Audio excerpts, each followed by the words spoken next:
I'm boarding. I'll talk to you soon, Astro.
It's a one-way trip.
Who else could it be?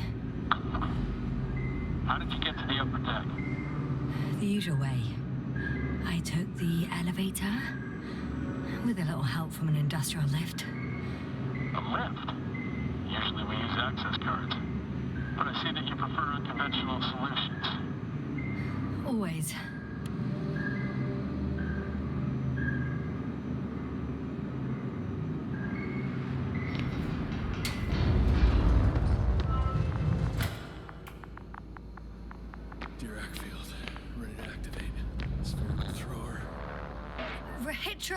Here.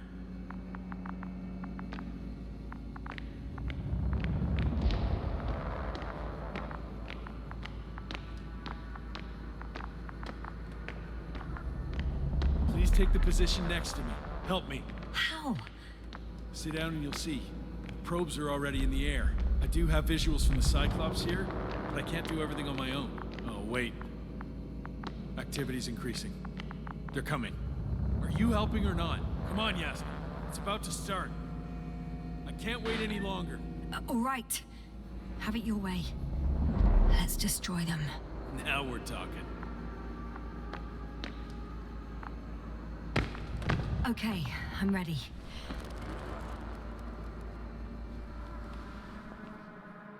What am I looking at? It'll be... number 5, a long-range one. It sees the entire perimeter. Better switch to a closer one. There's the Cyclops. Great.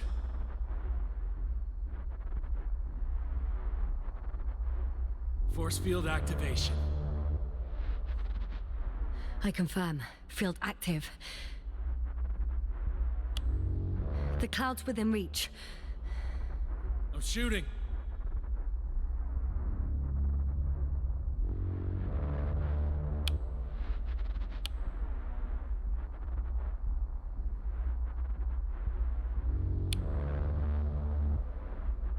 The close range is dead. No wonder. It's boiling over there. The field is shrinking. Calm down, Yasna. It will hold.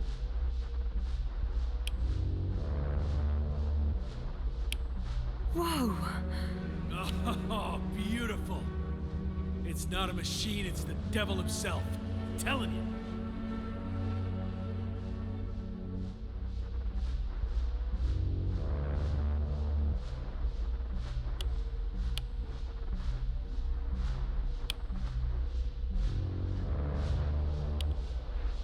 Shit! I'm losing connection. Do you see anything? They're creating a tight formation. A cyclone. Fucking shit!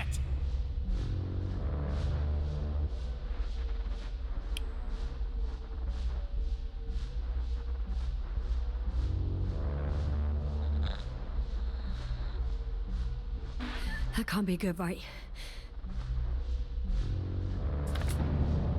What was that? You tell me. Can't you see anything?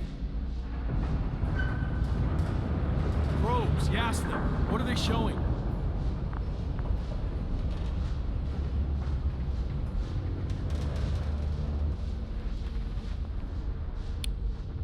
The mid-range is dead. How about the long range? The long range works. The cloud has stopped attacking. The Cyclops is... Huh? What is it doing? What did you see? Yasna! The cloud won. What? You said... Don't count on the Cyclops anymore. Circus must have gone haywire. It shot down the probes. Now it's probably operating with a new goal. Like all those machines earlier. I don't understand. How? This is pure madness. Hey, at least we still have the Invincible. Don't mock me. I'm not mocking you, Rahitra. They really are flying here. They'll be here in about... Just hold on for a moment. I'll find out.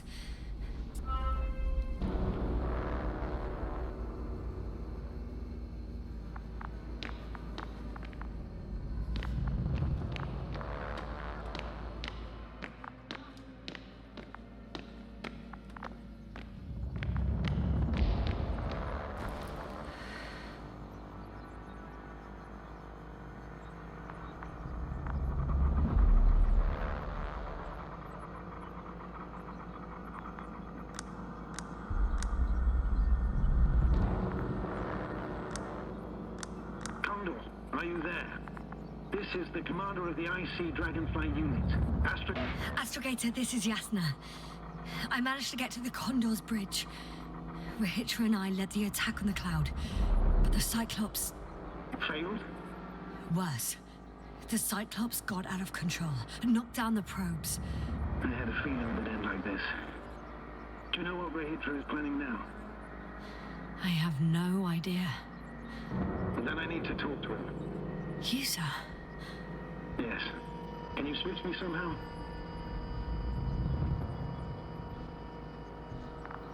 Okay. I'm switching you to the bridge. He should be able to hear you now. Done. Please talk. Hello, Condor. This is Astrogator Novik, commander of the IC Dragonfly ship. I repeat, this is Astrogator Novik to the crew of the USCA Condor cruiser. Please come in. Could you stop with all these? Rohitra, Engineer Rohitra. Among our crew, I'm the last man standing, so to speak, which I guess makes me commander. Who would have thought? In that case, I'm making an official request to join our forces, to prevent the danger that threatens both sides. Oh, enough, Novik. That's enough. I agree, officially, and all that jazz. We're already taking steps to eliminate the threat. I'd even say that your crew is working on it pretty damn actively. We stopped playing defense and took the fight to them. The Cloud suffered significant losses. As a counterattack, though, it disrupted our communications. That's why we need to change tactics. To be honest, I don't see how changing tactics in this situation would make any difference. I strongly disagree, Novik. All it takes is the right tool. Meaning what exactly? Let me remind you that we're dealing with a dispersed entity whose technological prowess is still unknown. And it has so far destabilized every machine sent its way. Even the most specialized ones. That's why I'll keep it simple this time. No electro brains, no memory, only pure energy. You still haven't answered me, Mitra. Please, just tell me straight. What are you up to? I'm arming the charges. Arming what? Explosives, cluster munitions? Hydrogen. What? Rohitra, are you serious? Damn right. I won't leave all this unresolved. How many warheads do you have? 54. From 30 kilos to 100 megatons. Oh, that's quite enough. We really do have enough power. That's an understatement, Doctor. An amount of energy could rip the planet to pieces. I'm not an idiot. I won't send everything at once. I'm preparing 8 smaller warheads to start with. And then? We'll see. Are you sure this is a good idea, Rohitra? Listen, Yasna, I know how it must look to you. A hot-headed guy from the Alliance who wants to use nukes. But put yourself in my shoes. I have 24 hours tops of complete situational awareness. I'm taking action here and now based on my best judgment. I don't know what will happen later. Where will I wake up? In what condition? So I'm going to avenge my people before that happens and ensure the safety of those who survived. They all deserve better than this. I know you understand. You're like me. You would do anything for your crew.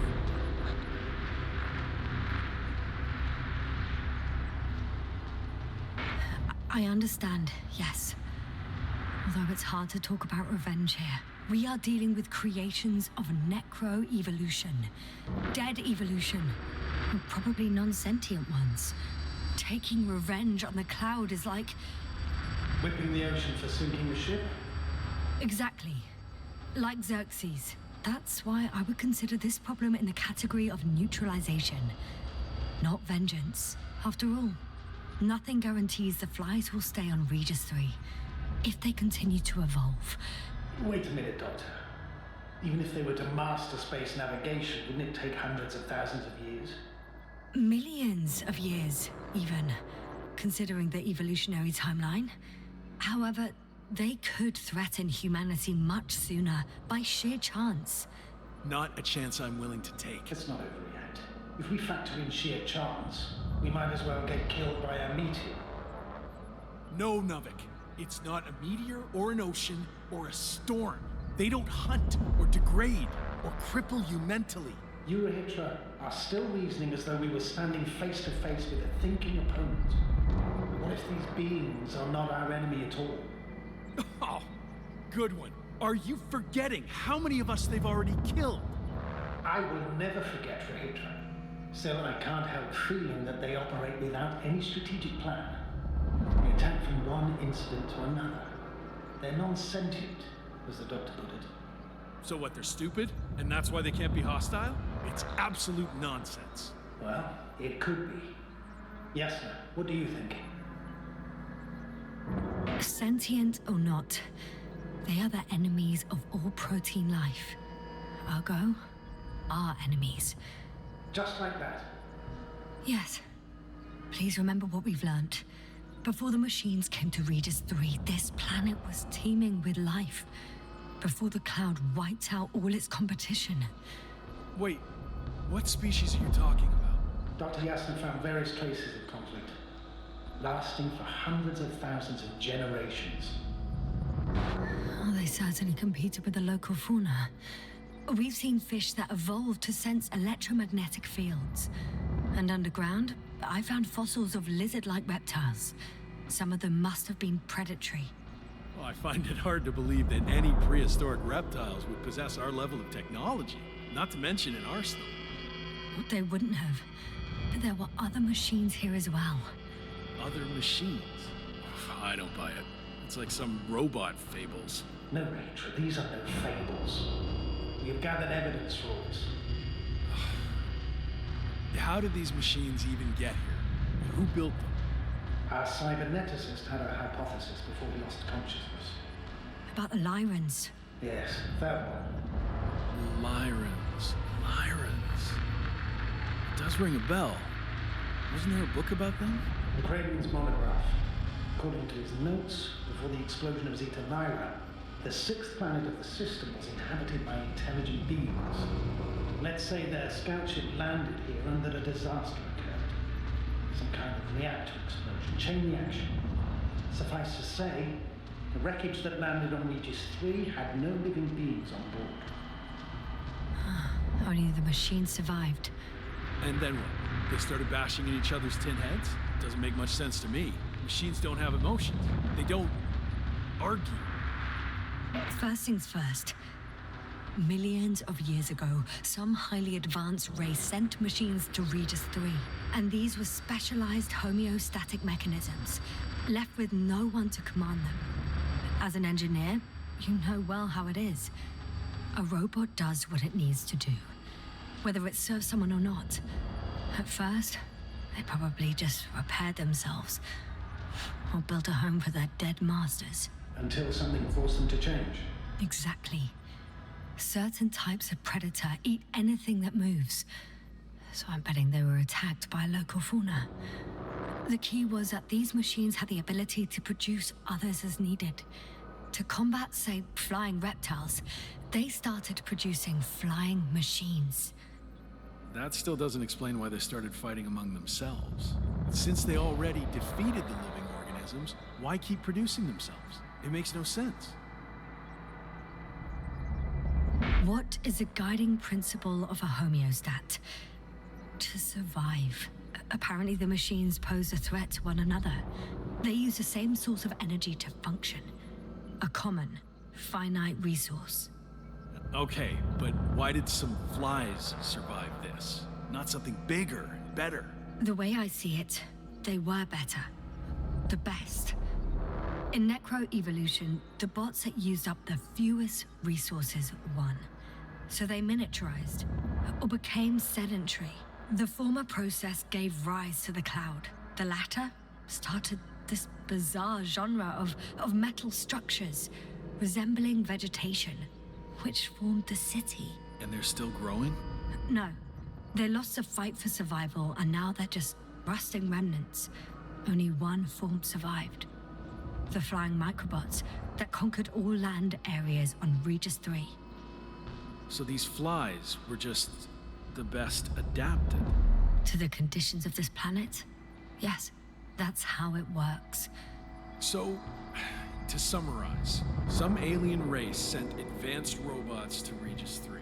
The local dinosaur-like monsters tried to eat them, so the robots produced other robots, which produced more and more robots, until they fell victim to their own overproduction.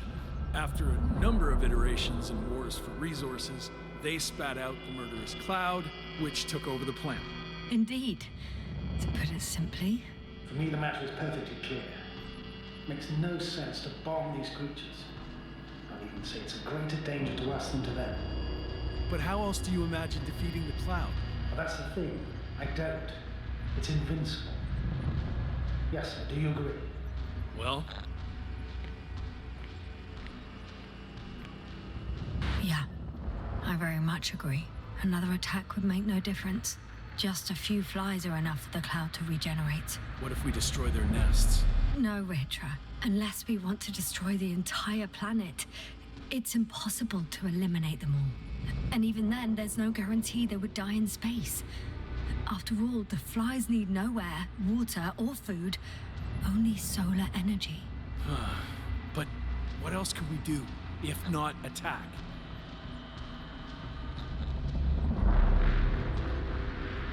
The Invincible is near. We can wait for its arrival. Huh, right. That is one solution. Somehow I had a feeling I would never leave this place. You don't have a lander? We had two. But the cloud destroyed both. Let's drop it, all right? Further discussion is pointless. The charges are almost ready. Rehitra, for fuck's sake, be reasonable. You won't stand down, will you? An escalatory solution won't work. It will only needlessly draw the cloud's attention. Stop. But, Doctor, No, Astrogator. I've had enough of this argument. You can't always get your way. Do what you think is right, Rehitra.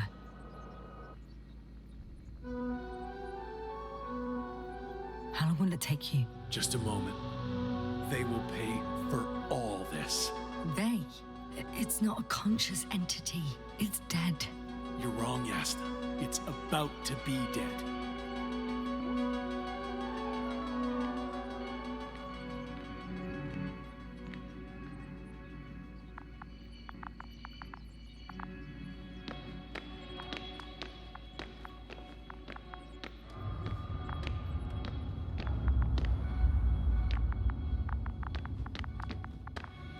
Watch your eyes.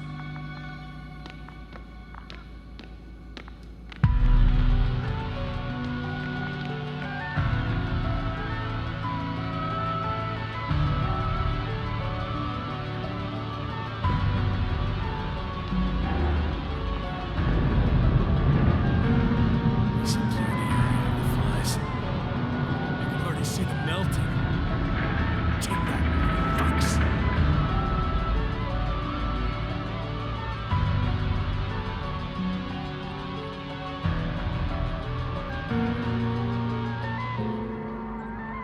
I'm not sure anything changed. What? Is this a joke? No one and nothing can... It's unbelievable. They really are invincible. another fiasco? This can't be happening. Doctor, I don't understand. The flies! Rehitra, they're flying this way. What the hell has he done? Astrogator, you must evacuate. Now. I'll join you later.